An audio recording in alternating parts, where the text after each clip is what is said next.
Now, the Wild West that is the online world means it's almost impossible to identify those behind deep fake pornographic images that are targeting women.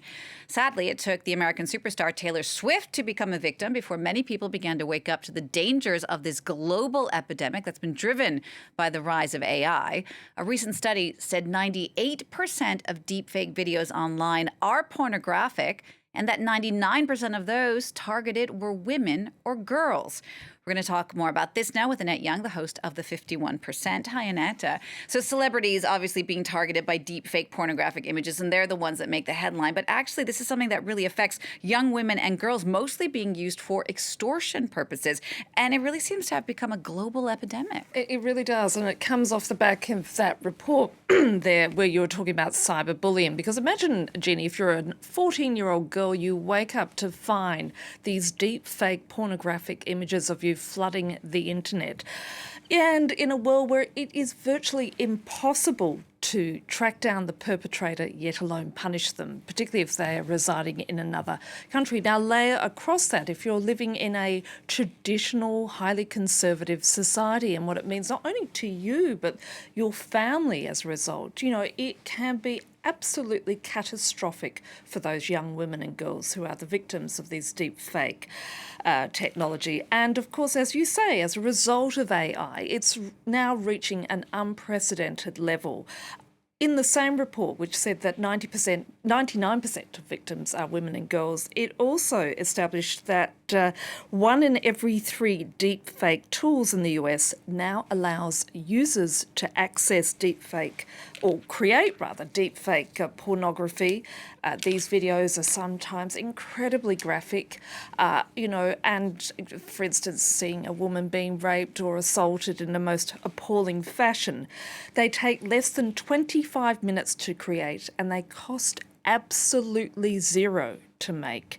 And in the same survey, it revealed that close to 50% of men have admitted to watching deepfake pornography at least once. So when it comes to a woman in public or in a position of power, you can imagine they also become a target as well. And of course, keep in mind that companies make money by selling and advertising premium subscriptions for websites that host fake sex videos of famous women. Google, for instance, directs traffic to these graphic videos, and again, victims have little or no recourse. So deepfake technology obviously advancing rapidly. Legislation, however, even at the best of times, is very, very far behind. What can governments do immediately to address this problem, which is so urgent? They're going to have to move very quickly to draft legislation because most countries have little or no laws. For instance, here in France, a law is in the process of being passed to directly punish those who create such content. But the reality is, in the meantime, the existing French justice system, they rely on existing laws which cover identity theft and photoshopping. But the reality is, at the same time, the penalties are very, very limited. I spoke to Tsitsi Matakeri, a UK lawyer who works for Equality Now, a women's rights organisation, which has done a global report into this issue, and asked her what needs to be done. This is what she told me.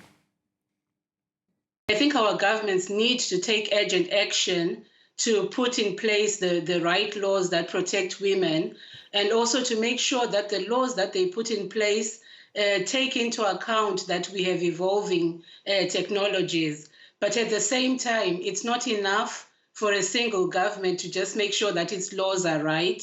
We need to be looking at this from a global perspective because it's a global problem.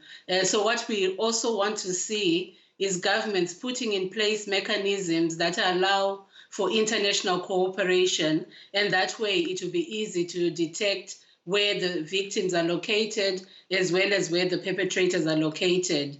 But beyond this, I think a very key issue that governments need to be looking at is the whole regulation of AI and the regulation of technology companies, because it is really, with their technology and on their platforms that we see these violations taking place.